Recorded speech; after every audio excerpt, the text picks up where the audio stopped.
우리가 앞에 이제 역학 부분 다 마치고 이제 전기 부분, 전자기 부분으로 왔습니다. 그래서 21차 시 원자와 전기력 공부해 보도록 하겠습니다. 전기와 자기적인 현상을 이해하기 위해서는 예전에는 그냥 이런 게 있었네 라고 했었는데, 이제는 원자가 어떻게 이루어져 있는지를 좀 알아야 되거든요. 그래서 그거에 대해서 공부해 보도록 하겠습니다. 우리 전기가 electric이죠. 그래서 그 뜻이 어디에서 왔냐면, 여러분들 호박이라고 보석 중에 송진이 굳어서 이렇게 노랗게 된 호박이 있어요. 걔가 선생님 이름이 까먹었네. 하여튼 고어로 호박이란 영어가 이제 electric하고 비슷하게 이렇게 돼 있는데 선생님이 기억이 안 나네요. 하여튼 거기서부터 왔어요. 옛날에 이제 호박이 귀한 보석이다 보니까 이거를 잘 닦은 거예요. 반짝반짝 빛나라고 열심히 털가죽으로 닦으면 오히려 더 더러워지는 거예요. 왜 더러워졌냐면 막 문지르니까 마찰전기가 생겨서. 그래서 호박에서 나타나는 현상이다 라고 해서 이제 엘렉트릭이 붙었고, 마그네시아라는 섬이 있거든요. 거기에는 희한한 돌이 있는데 칼 같은 거 쇠붙이 갖다 대면 척척 붙어요. 그런 돌이 있어서 마그네시아에서 온 돌, 그래서 마그넷 이렇게 붙었어요. 그러면 전기적인 현상이 발견되는 거는 과거에 왜 그랬는지 몰랐던 시절에서부터 이제 과학이 발전하면서 그게 왜 무슨 요소 때문에 생기는지에 대해서 이제 밝혀지게 된 겁니다. 그래서 원자 수준에서 이해하는 것이 중요하게 되는 거겠죠. 자, 그래서 이제 원자와 전기력 공부를 해볼 건데요. 먼저 전기력이 뭔지 한번 알아보겠습니다. 너무 가늘다. 전기력. 자, 전기력이 뭐냐면요.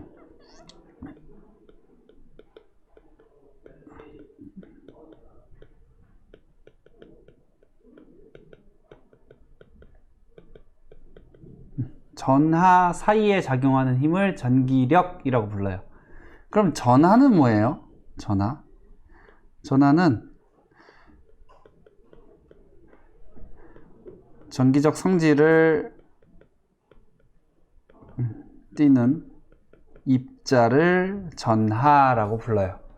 그러면 원자 그냥 갖다 놓으면 얘는 전하라고 안 부르거든요. 근데 분명히 양성자 있고 전자 있어서 전기적 성질이 있는 애들이 뭉쳐 있는데도 전하라고 부르지는 않아요. 그렇게 순수하게 있을 때는. 왜냐하면 전기적 성질이 안 띄니까. 근데 이제 어떻게 전자가 하나 떨어졌다, 혹은 주변에 전기 유도가 일어났다, 이런 상황에서 전하적 성질을 띌 수 있는 가능성은 있겠죠. 그런데 이제 전하라고 부르진 않는다. 전기적 성질을 띠고 있으면 전하라고 부른다. 이렇게 생각하시면 되겠습니다. 그럼 전기력에는 두 종류 있었죠. 두 종류. 서로 당기는 인력, 그리고 밀어내는 척력. 두 가지 있었던 거 우리 중학교 때 배웠어요. 자, 그렇게 되고요. 그래서 전하는 두 종류 있었죠. 플러스 전하, 마이너스 전하. 두 가지 종류가 있었고요. 그러면 전하를 우리가 어떻게 표현하냐면 보통 전하를 Q라고 써요. Q라고 쓰고, 혹은 이렇게 Q 이렇게 쓰기도 합니다. Q를 그냥 우리 Q 이렇게 쓰죠. Q 이렇게 쓰죠. 근데 이게 9랑 좀 헷갈리니까 이렇게 씁니다. G랑 다르죠? G는 이렇게 쓰고 Q는 바깥으로 Q 이렇게 씁니다. 그래서 여러분들 구분을 하셔서 쓰시면 좋을 것 같습니다. 그럼 전하의 단위는 뭐냐? 전하의 단위는 이렇게 C라고 대문자로 쓰고요. 읽을 때는 쿨롱이라고 있습니다. 쿨롱이라고 부르는데 왜 쿨롱이라 붙였냐면 쿨롱이라는 사람이 이 전기력의 크기를 계산하는 공식을 제안했거든요. 그래서 그 뜻을 기리고자 전하의 단위에는 쿨롱이라는 걸 붙여놨습니다. 여기 그림 한번 보시면 플러스 전하 두 개끼리 있으면 서로 밀어내는 힘, 척력이 작용하죠. 그리고 플러스 전하, 마이너스 전하, 서로 다른 전하가 있으면 서로 당기는 힘, 인력이 작용하죠. 이렇게 작용합니다. 그러면 이 크기가 뭐에 비례하느냐? 이걸 실험을 통해서 쿨롱이라는 사람이 증명을 해낸 거예요. 그래서 찾아냈어요. 일단 전하 사이의 거리가 가까우면 가까울수록 전기력의 크기는 커지겠죠. 그래서 거리에 반비례하는 이런 형태로 나올 거고요. 그리고 전하량, 전기적 성질을 띠는 입자들이 많으면 많을수록 그 크기가 커지겠죠. 그래서 식을 한번 정리했어요. 자, 그래서 쿨롱 법칙이라고 부릅니다. 얘는 전기력의 크기를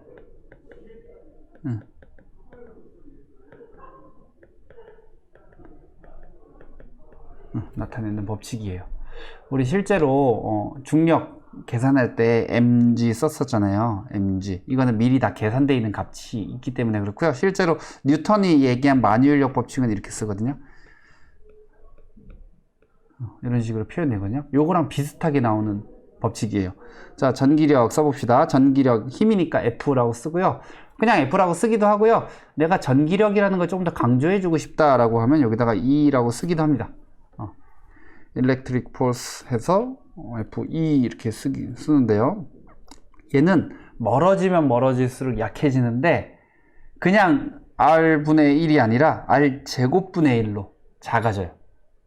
그거 설명은 조금 이따 해줄게요. 자, 그리고 두 전하의 크기에 비례하겠죠, 당연히. Q1하고 Q2에 비례하는데 여기 있는 Q1, Q2에 비례하게 되는데 두 개를 곱한 값. 이렇게 되고요. 그걸 그대로 곱했다고 바로 몇 뉴턴 이렇게 나오는 게 아니라서 앞에 상수가 붙습니다. 이렇게 K 상수가 붙는데 이 K는 여러분들 외우지 않아도 돼요. 요거는 중요한 게 아니라 여러분들이 중요하게 생각해야 될 건 전하의 곱에 비례하고 거리 제곱에 반비례한다 라고 생각하시면 되겠습니다. 자, 아까 선생님이 왜 R분의 1이 아니라 R제곱분의 1로 들어가냐 이걸 설명해 준다고 했는데 전기력이라는 거는 3차원 공간에서 퍼져나가는 거거든요. 그러면 3차원 공간에서 퍼져나가는 걸 스프레이 같은 걸로 한번 생각해 봅시다. 여러분들 스프레이 라카, 페인트 칠하는 거 스프레이 라카를 하나 갖다 놓고 뿌릴 거예요. 쫙 뿌리면 얘가 공간으로 퍼져나가겠죠. 공간으로 퍼져나가는데 3차원 공간으로 퍼져나가죠. 지금 쫙 3차원 공간으로. 그러면 1m 떨어진 곳에다가 이렇게 칠할 수 있는 영역은 요만큼이에요. 2m 떨어진 영역에 칠할 수 있는 거는 몇 배 넓어질까요? 1m에서 2m로 갔어요. 2배라고 생각할 수 있는데 아니에요. 가로로 2배, 세로로 2배 됐기 때문에 4배 된 거죠. 그럼 3m 거리에다가 했으면 가로로 몇 배 됐어요? 3배. 세로로 몇 배 됐어요? 3배. 이렇게 되는 거예요. 그럼 칠할 수 있는 영역의 넓이가 1이었다가 4였다가 9죠. 근데 농도는 어때요? 농도는 얘를 1이라 그러면 얘는 4분의 1 농도가 될 거고 9분의 1 농도가 되겠죠.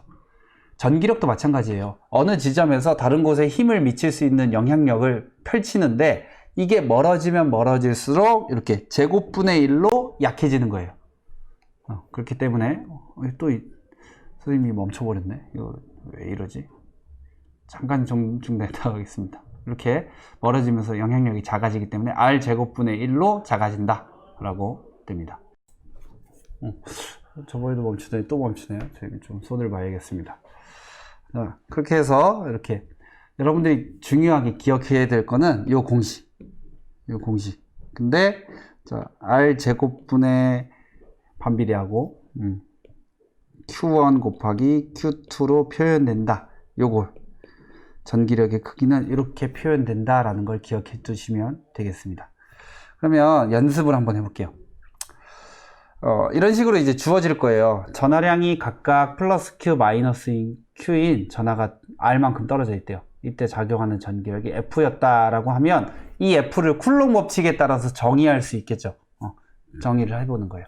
그렇다 그러면 지금 오른쪽에 있는 세 개 상황에서는 얼만큼의 힘이 작용할까? 라는 질문인 거예요. 한번 해볼게요. 쿨롱 법칙에 따르면 이 전기력의 크기는 얼만큼이냐면 K 곱하기 거리의 제곱. 그러니까 지금 여기서는 뭘로 줬어요? 거리. R로 줬죠. R 제곱분의 두 전하량의 곱이니까 플러스 Q 곱하기 마이너스 Q 이렇게 하면 되겠죠. 그럼 결과가 뭐라고 나오냐면 마이너스 K의 R제곱분의 Q제곱 이렇게 나오겠죠. 요게 F의 크기라는 거예요. 문제에서 줬다. 그럼 여기 마이너스의 의미는 뭐냐면, 방향을 의미하는 거거든요. 마이너스가 나왔으면 서로 당기는 방향으로 힘을 작용하겠다라고 하는 거예요. 근데 이 방향은 절대적인 게 아니라 서로 당기는 거니까 지금 플러스 전화 입장에서는 오른쪽이 될 거고 마이너스 전화 입장에서는 왼쪽이 될 거예요. 만약에 배치를 이렇게 위아래로 배치했다 그러면 아랫방향, 윗방향 될 거예요. 그러니까 이건 절대적인 방향이 아니라 그냥 서로 당기는지 밀어내는지 그거에 대한 차이가 되는 거니까 여러분들 뭐 부호에는 크게 의미 안 두셔도 괜찮습니다. 그래서 부호는 이제부터 생략하고 갈게요. 자, 그러면 얘는 이 상황은 몇 F만큼 작용할까? 이게 질문인 거예요. 얼마겠어요? 뭐 눈치 빠른 사람은 바로 팍 나왔을 거예요. 계산을 통해서 확인해 봅시다. 요 두 전화 사이에 작용하는 힘의 크기를 계산해 볼게요.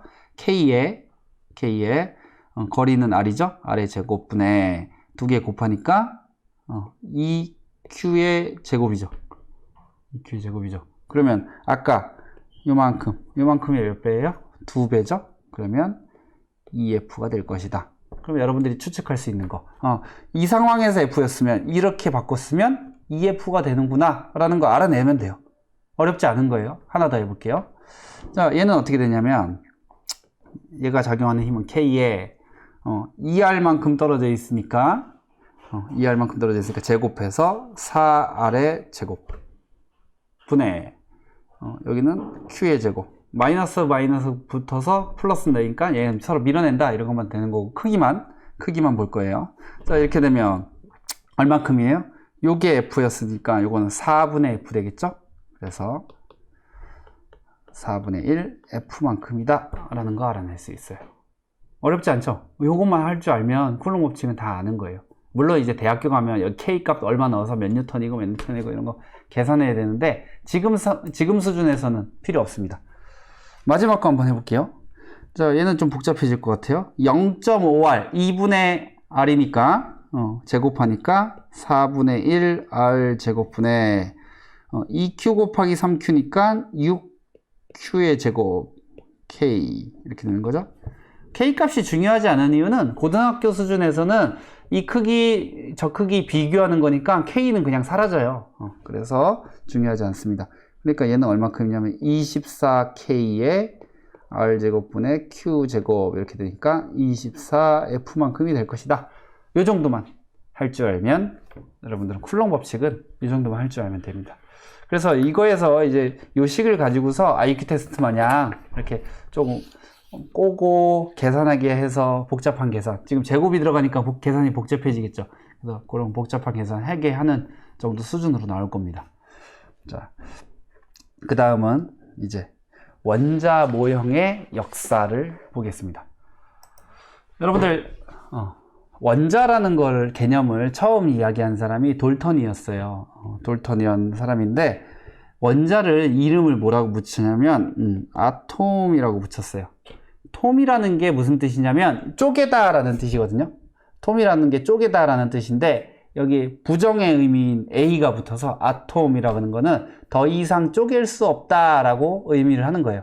그럼 돌턴은 무슨 얘기를 하고 싶었냐면 모든 물체를 계속 쪼개다 보면 더 이상 쪼개지 못하는 어떤 입자가 나오는데 그거를 이름을 아톰이라고 붙이고 원자라고 붙이고 이게 물질의 기본 단위이다 라는 얘기를 한 겁니다. 최초에 그렇게 했어요. 그래서 이걸 이제 원자설이라고 불렀는데 설인 이유는 요거인 이유는 이제 인정을 못 받았기 때문에 이렇게 증명을 해내지 못했기 때문에 이렇게 된 겁니다. 그래서 이제 아톰이라는 걸 원자설이라는 걸 얘기했고요. 그런 중에 톰슨이라는 사람이 여기 지금 사진 보이죠? 요걸 이제 음극선관이라고 부르는데 이게 뭐냐면 그때도 이제 건전지 같은 건 있었어요. 전기라는 현상은 관찰이 됐는데 좀 웃기죠? 전기적인 지금 여기 톰슨이 관찰하고 있는데 막 전선 있고 막 전기 기구들 막 있죠. 근데 이 전기적 현상을 어떤 놈이 일으키는지는 그때까지 몰랐어요. 그냥 그리고 여기도 보면 캐소드, 애너드 있는데 캐소드는 마이너스, 에너드는 플러스. 그래서 캐소드 레이라고 불러서 음극선이라는 게 음극에서 튀어나오는 무언가가 튀어나온다라는 걸 이제 발견했는데, 그 무언가가 튀어나오는 게 이런 자석이라든지 전기를 걸어주면 휘기도 하고 이런 걸 발견했거든요. 이 음극선의 특징을 관찰하게 되면서 톰슨이 이때 음극에서 무언가가 나온다라는 걸 밝혀냈어요. 그게 뭐예요? 전자. 그래서 톰슨은 전자를 발견합니다. 전자를 발견했어요. 여러분들, 전자라는 거를 발견했다는 거는 엄청나게 큰일이겠죠. 지금 생각해보면 전자 가지고 설명할 수 있는 과학 현상들이 엄청 많잖아요. 근데 전자를 발견했대. 전자가 그 전에 있는지도 몰랐어. 굉장히 뛰어난 업적인 거죠. 당연히 상 받았겠죠. 무슨 상? 노벨상 받았습니다. 노벨상 받았어요. 이게 언제냐면요.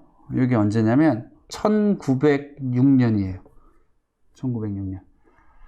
상대성 이론 발표한 게 1905년이거든요. 그러니까 얼마 시기적으로 차이가 안 나요. 상대성 이론 최신 이론이잖아요. 근데 전자를 발견한 것도 1906년밖에 안 됐어요. 그러니까 이제 한 대략 100년 좀 넘은 거죠. 한 120년 된 거. 110년? 115년 정도 된 거죠. 그렇기 때문에 이게 실질적으로 과학이라는 거가 또 얼마 안 된 거예요. 한 100년밖에 안 된 거예요. 우리가 현대 과학 이런 것들은 100년밖에 안 됐습니다. 100년밖에 안 됐는데 뭐 이렇게 지금 온라인도 하고 뭐 이렇게 찍어내고 이런 거죠. 대단한 겁니다. 선생님은 피부에서 나온 빛들이 저 카메라 센서를 딱 때리면 카메라 센서에서 전자가 튀어나와요. 그 전자를 읽어서 이렇게 이미지 만드는 거예요. 선생님, 이거 보면서 늘 신기해. 여기서 나온 빛이 딱 해서 여기에 해당하는 전자가 튀어나온 걸 컴퓨터가 읽어내서 이거를 이미지화 하는 거야. 색깔도 입히고. 전자에 색깔이 있겠어요? 여기서 선생님 피부에서 약간 살색이라고 하면 안 되지, 이거? 뭐래? 복숭아색이 튀어나오면 저기서 복숭아색을 표현한다는 원리가 공부해보면 공부할수록 신기해지는 게 과학입니다. 자, 그래서 전자를 발견했는데 톰슨은 어떻게 생각했냐면 원자라는 게 있다는 건 돌턴이 얘기했으니까 대략적으로 알고 있었는데, 원자라는 바다 위에 이렇게 전자들이 콕콕콕콕 박혀 있는 형태로 존재할 것이다 라는 얘기를 했어요. 그래서 이게 뭐랑 비슷하냐면, 여러분들 젤리 같은 거, 푸딩 같은 거 보면 거기 안에 뭐 건포도, 여러분들 별로 안 좋아하는 건포도 막 박혀있죠. 그 건포도 박혀있듯이 전자가 박혀있을 것이다 라는 생각을 한 거예요. 그래서 이걸 이제 푸딩 모형이라고 부릅니다. 이따가 요거 지금 원자 모형의 역사는 선생님이 한번 쭉 정리해 줄 테니까 일단은 이야기 한번 들어보세요. 자, 그로부터 몇 년 후에 톰슨의 제자 러더퍼드가 실험을 했는데 알파 입자 산란 실험이라고 이름이 붙여져 있어요. 자, 여러분들 금 같은 경우에는 이렇게 망치로 두드리면 얇게 펴지는데 엄청나게 얇게 펼 수 있거든요. 어느 정도냐면 원자 한 5개 정도, 그러니까 두께가 금박이 있으면 원자 한 5개 정도 두께, 금 원자 5개 정도 두께, 엄청 얇은 거죠. 그 정도로 필 수 있대요. 그래서 우리 그런 금박을 만들어서 저기 불상 있죠, 불상. 절 같은 데 가면 불상 거기다가 이렇게 아주 얇게 입힐 수도 있다고 합니다. 그래서 불상 같은 경우에는 엄청 크잖아요. 금이 엄청 많이 들어갈 것 같은데 생각보다는 많이 안 들어간대요. 왜냐하면 얇게 펼 수 있기 때문에. 어쨌든 알파 입자, 자, 방사성 물질은 이런 알파 입자나 베타 입자, 감마 입자 이런 것들을 뿜는 애들을 방사성 물질이라고 부르는데, 여기 알파 입자가 뭐냐면 실질적으로 헬륨의 원자 핵이었거든요. 어쨌든 무거운 입자인 건 그때 알았어요. 그거를 금박에다가 쏜 거야. 금박에다 쐈어요. 이런 실험을 했는데 이 알파 입자가 여기 형광막이라는 데 부딪히면 빛이 나거든요. 형광등 빛나는 것처럼 빛이 뿅 나요. 그 맞은 부위에. 그럼 형광막을 원형으로 이렇게 세워놓고요. 금박에다가 이 알파 입자를 쏘는 거예요. 그러면 톰슨의 생각대로라면 전자들은 되게 작거든요. 전자들은 되게 작고요. 여기 알파 입자라고 하는 애는 커요. 헬륨 원자핵이라고 불렀는데 알파 입자가 뭔지는 모르겠는데 옛날에 되게 큰 입자라는 건 알고 있었거든요. 무겁고 큰 입자라는 건 알고 있어서 핵이라는 건 몰랐어요, 그때는. 그러면 얘가 알파 입자가 막 달려가는데 전자 따위가 실제로 질량 차이는 한 8,000배 정도 납니다. 8,000배 좀 안 되겠다. 한 7,000배 정도 나겠다. 전자가 7,000분의 1짜리 전자가 이렇게 있으면 알파 입자가 지나가면 그냥 밀고 지나가겠죠. 7,000배 차이면은 여러분들이 100kg 사람이라 그러면 7,000배면 얼마야? 70톤 짜리가 휙 지나가는데 여러분들 그냥 밀고 지나가겠죠. 그런 것처럼 지나갔어야 돼. 그러면은 형광막에서 여기 반대편 쪽이 막 빛났어야 될 거예요. 빛났어야 될 것 같은데 일부 입자들이 튀어서 이쪽에 반짝반짝 빛나는 거예요. 뭐지? 이건 뭐지? 하고 추측을 해본 거예요. 러더퍼드는 이렇게 생각했어요. 전체적으로 퍼져 있는 곳에 있는 게 아니라 이 중심에 어떤 무거운 게 있을 거야 라는 생각을 한 거예요. 그래서 이거 이름을 원자 핵이라고 붙였어요. 그래서 러더퍼드는 뭘 했냐면 이 원자 핵을 발견하게 된 거예요. 알파 입자 산란 실험을 통해서. 어떻게 됐을까요? 이것도 전자 발견했고 원자 핵 발견했고 어때요? 얘도 노벨상 받았습니다. 그게 1908년이에요. 톰슨이 받은 거랑 2년 차이죠. 톰슨의 제자 러더퍼드가 발견했습니다. 여기 지금 여러분들 공부하는 데는 계속 노벨상 나와요. 우리 역학에서 노벨상 얘기 별로 안 했죠. 아인슈타인 정도 얘기했는데 그거는 노벨 이전 시대 일들이기 때문에 노벨상이 없어요. 못해서가 아니라 뉴턴은 그랬으면은 노벨상 그때 있었던 시절이면 한 10개도 받았을 것 같아. 자, 그래서 이런 러더퍼드가 원자 핵을 발견했다라는 거를 알려드렸어요. 그래서 러더퍼드 모델 모형으로 따지면 이 가운데 무거운 놈이 하나 있고 그 주위를 전자가 돌고 있는데 그걸 모양으로 이렇게 그려놓은 게 이런 거 본 적 있죠? 그래서 원자 연구소 이런 데 보면 이런 게 있는데 이게 러더퍼드가 제안한 원자의 모습일 것이다. 원자 모델이다 라고 하는 겁니다. 그로부터 이제 한 10년, 20년 후쯤에 이제 보어가 생각을 해본 거예요. 그래, 원자핵 있어. 전자 있는 거 있어. 근데 전자가 아무 데서나 빙글빙글 도는 건 아닌 것 같아.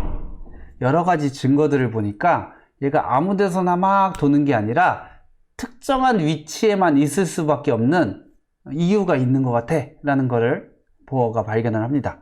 그래서 요거를 뭐라고 부르냐면 보어의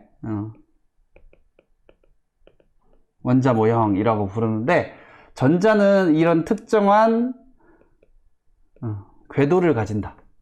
거기에서만 전자가 존재할 수 있다 이거예요. 그럼 지금 궤도를 이렇게 그려놨으면 이 중간쯤에 전자가 존재하지 못하는 거야. 여기 1번 궤도에 있거나 2번 궤도에 있어야 돼 라고 하는 거예요. 그거를 이제 궤도의 양자화라고 하는데 그거는 조금 이따가 선생님이 설명을 해줄게요.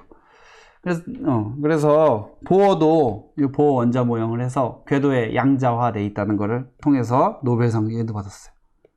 1922년에 받았습니다. 여기는 지금 돌턴은 옛날 사람이니까 안 되고 이거 원자 연구만 했다 하면 다, 그리고 발견만 했다 하면 다 노벨상감입니다. 이게 좀 우리 아까 톰슨 얘기했었잖아요. 톰슨의 제자가 러더퍼드라고 그랬잖아요. 러더퍼드도 노벨상 받았고요. 톰슨 아들이 있거든요. 이 아들도 노벨상 받았어요. 대단한 집안이야. 그 보어도 아들이 있었는데 보어도 아들 노벨상 받았어요. 이제 이때가 이제 황금기였던 것 같아요. 여러분들 퀴리 부인 하죠? 퀴리 부인. 그래서 이제 마리 퀴리 있고요. 남편이 있어요. 남편. 그래서 피에르 퀴리 있어요. 그리고 딸이 있었거든요. 이렌 퀴리 있었고 사위가 있거든요. 사위. 그러니까 이렌 퀴리의 남편. 그 프레드릭 퀴리 이렇게 있었는데 마리 퀴리의 남편 노벨상 받았어요. 딸 이렌 퀴리도 노벨상 받았어요.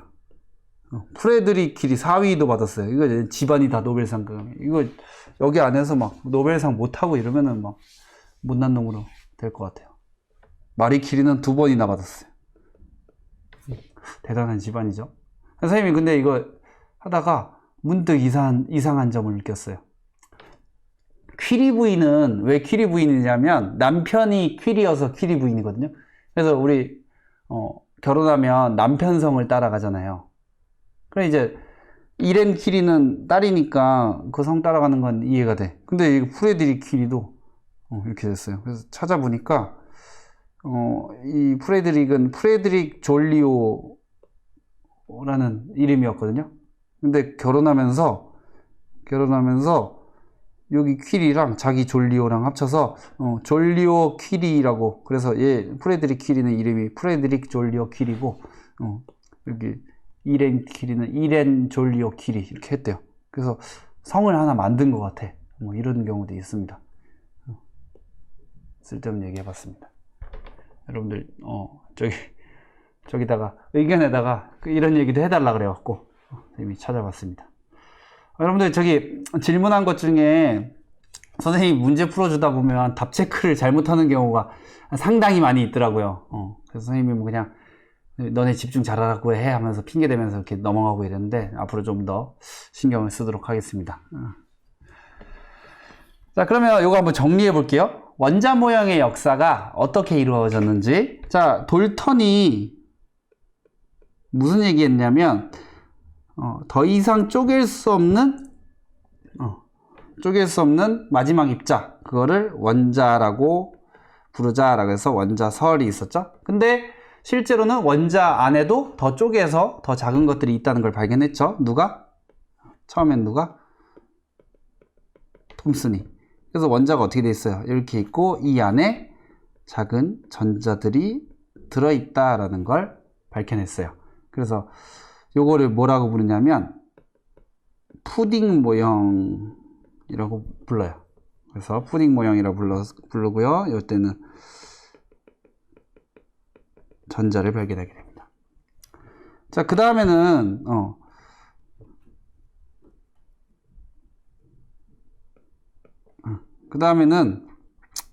러더퍼드가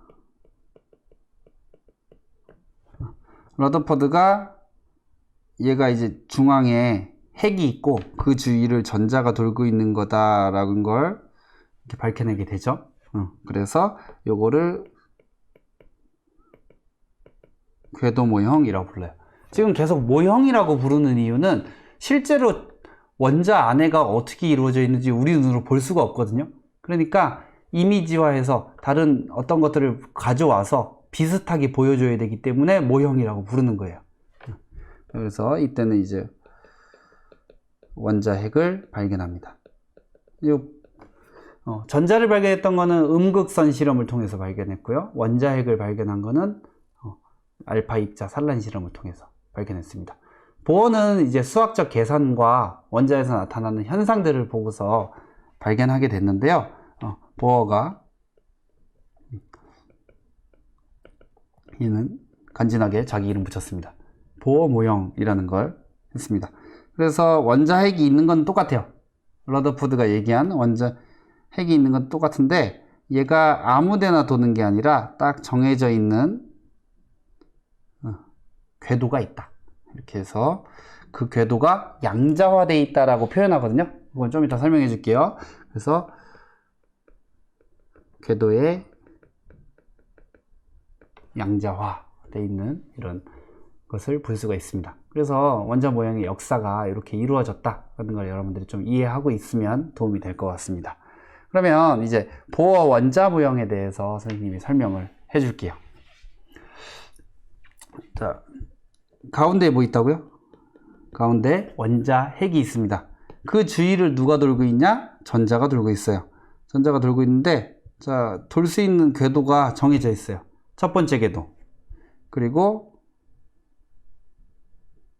두 번째 궤도, 그리고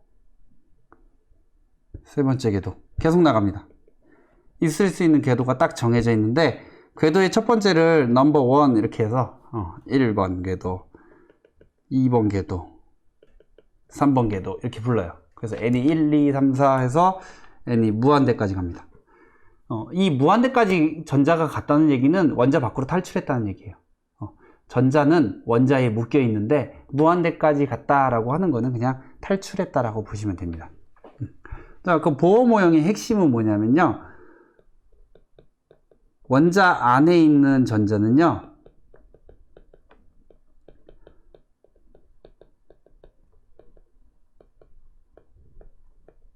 특정한 궤도에만 존재할 수 있어요. 여러분들도 써보세요.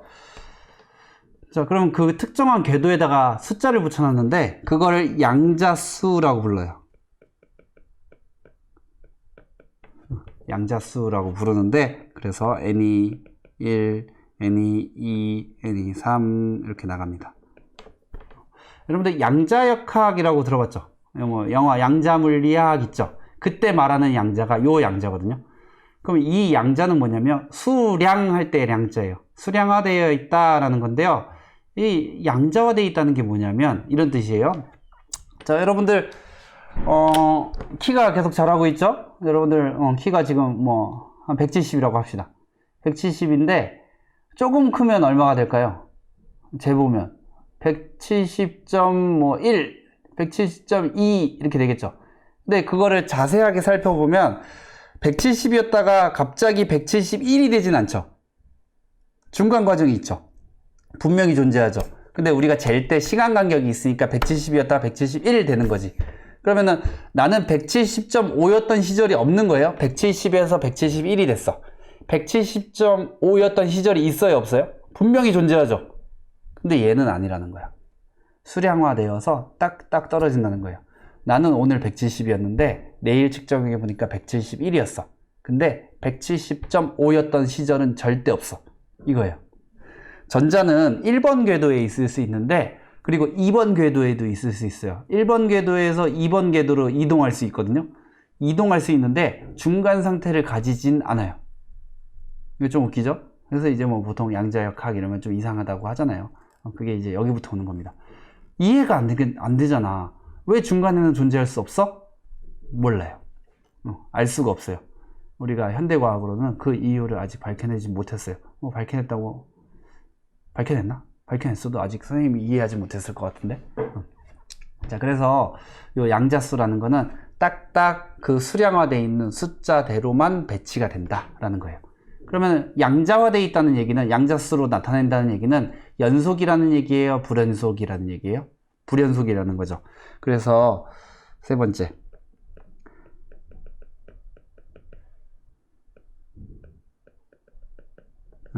양자화되어 있다는 얘기는 불연속적이다라는 말하고 똑같습니다. 그래서 그러면 전자가 여기 있을 수 있잖아요. 전자가 여기 이렇게 표현해볼까? 여기 있을 수 있잖아요. 1번 궤도에 있을 수 있어요. 2번 궤도에도 있을 수 있어요. 여기 중간에 있을 수 있어요? 없어요? 여기는 존재할 수 없어요. 3번 궤도에도 있을 수 있죠. 이렇게 해서 될 수 있는데 이 전자가 이동할 수 있거든요. 이 전자가 1번에 있다가 2번으로 갈 수도 있어요. 그러면 우리 지구라고 생각해 보면 1번 궤도에 있을 때가 에너지가 많을까요? 2번 궤도에 있을 때가 에너지가 많을까요? 쉽게 말해서 어디가 더 높아요? 2번 궤도가 더 위에죠. 그러면 포텐셜 에너지가 어떤 거예요? 더 많은 거죠. 그러면 2번이 에너지가 더 높은 겁니다. 그럼 1번에서 2번으로 가려면 전자한테 에너지를 어떻게 해야 돼요? 줘야 되죠. 전자 입장에서는 어때요? 전자가 에너지를 흡수하면 어디로 가야 되겠어요? 2번으로 갑니다. 그러면 이런 현상을 뭐라고 부르냐면요, 전이라고 불러요. 뭐 전자가 이동한다 이렇게 생각해도 괜찮아요. 그래서 전이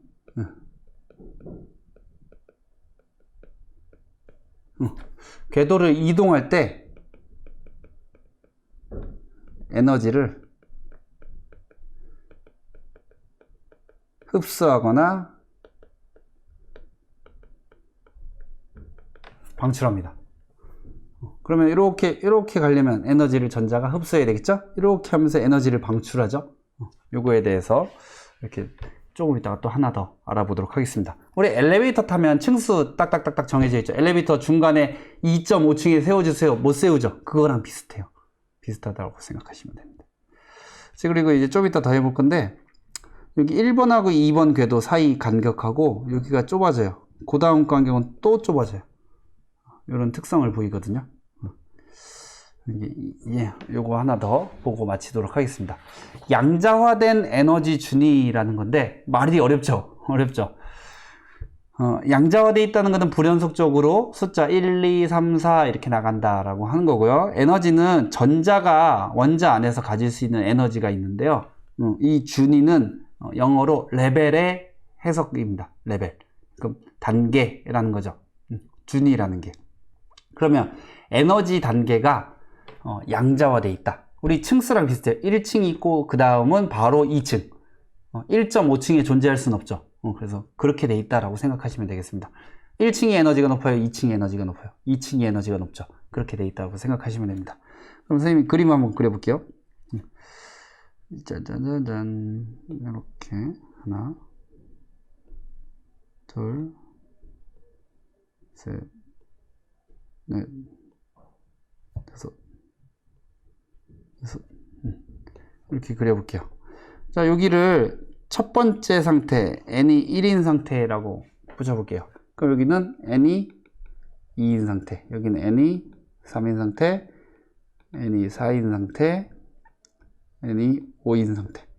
그리고 여기는 n이 무한대로 놔볼게요. 여기 엄청 많은 게 속에 들어있다라고 해볼게요.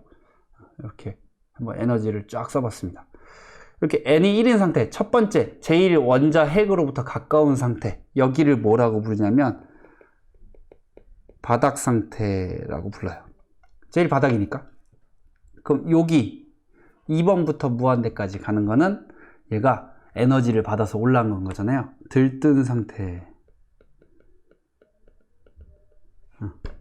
라고 부릅니다. 이거 영어 표현으로는 excited예요.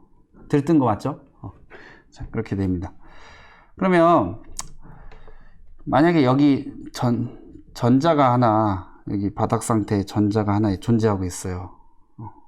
이거 하나 더 설명해야겠다. 여기 들뜬 상태고요. 자, 에너지를 한번 써볼게요. 에너지를 써보는데 이게 여기를 0으로 잡잖아요. 그러면 자꾸 올라가면 올라갈수록 에너지가 무한대로 가버려요. 근데 그거를 무한대로 가버리도록 이렇게 기준을 잡아버리면 원자 간 비교가 어렵거든요. 어떻게 따지냐면 이제부터 어떻게 따질 거냐면 무한대에 있을 때 에너지 상태를 무한대를 0으로 잡을 거예요. 그럼 밑으로 내려가면 내려갈수록 에너지가 작아지는 거죠. 에너지가 작아지는 거니까 이때를 마이너스로 잡아서 씁니다. 우리가 그렇게 잡아서 쓸 거예요. 자, 그러면 여기를 1번 상태에서 에너지를 마이너스 20이라고 해볼게요. 여기를 두 번째 상태, 여기를 마이너스 10이라고 해볼게요. 여기를 3번 상태 마이너스 5라고 해볼게요. 4라고 하자. 선생님, 요거 지금 숫자는 뭐 크게 이렇게 개념치 마시고 여러분들 설명을 위해서 선생님이 임의로 잡은 값이거든요. 에너지 4는 마이너스 2, 에너지 5는 마이너스 1 이렇게 잡아볼게요. 이런 식으로 이제 에너지 배치가 이루어지거든요. 그럼 결국 그냥 여기를 0으로 잡고 여기를 20으로 잡아도 되거든요. 플러스 20으로.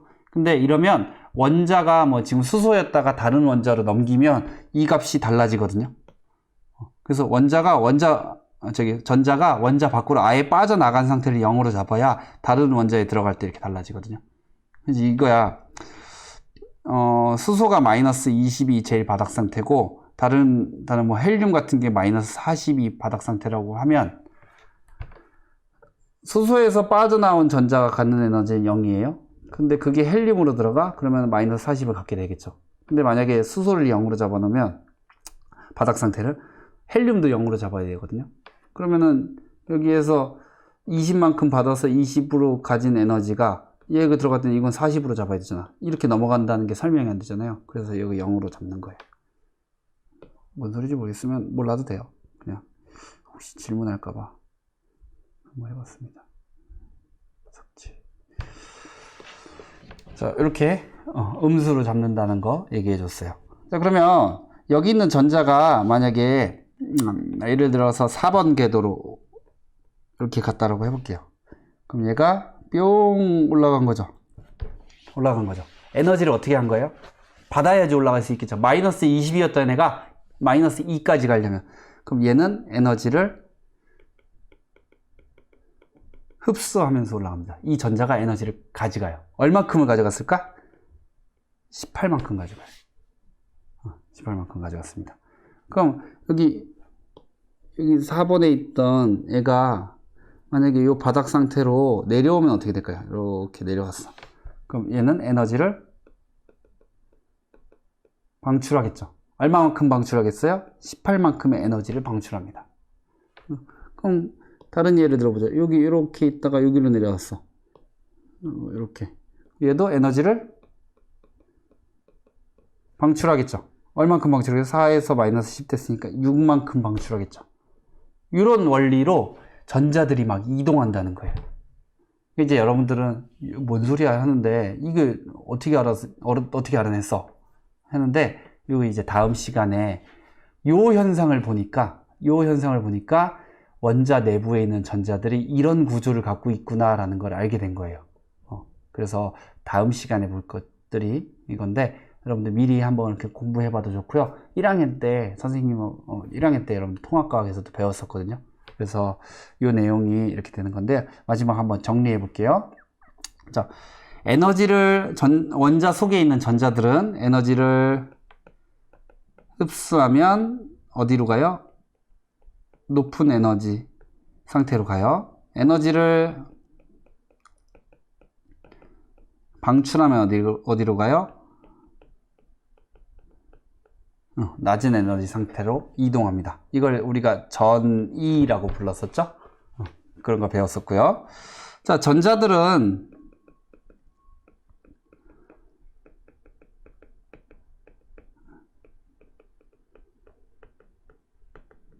희한하게 전이가 가능한 에너지만 흡수해요.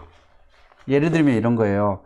지금 바닥 상태에 있던 전자한테 18만큼의 에너지를 주면 4번 궤도로 올라가는 거죠. 근데 18.1을 주면 어떨까요?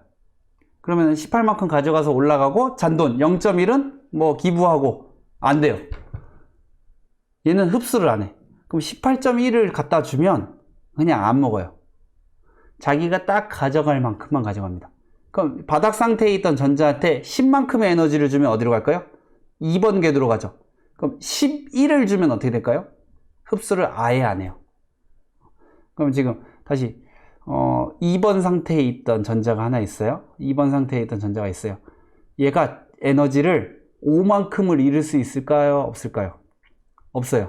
왜냐하면 5만큼 잃었다는 얘기는 여기에 있다가 5만큼에서 여기 중간으로 와야 되죠. 올 데가 없죠. 그럼 잃지도 않아. 근데 만약에 10만큼을 잃을 상황이 생겼다? 잃을 수 있어요. 내려오면 되니까. 이렇게만 됩니다. 그럼 얘는 방출할 수 있는 에너지가 10밖에 없는 거죠. 그러면 여러분들한테 퀴즈 줄게요. 자, 여기 상황입니다. 여기 상황입니다. 자, 그러면 바닥 상태에서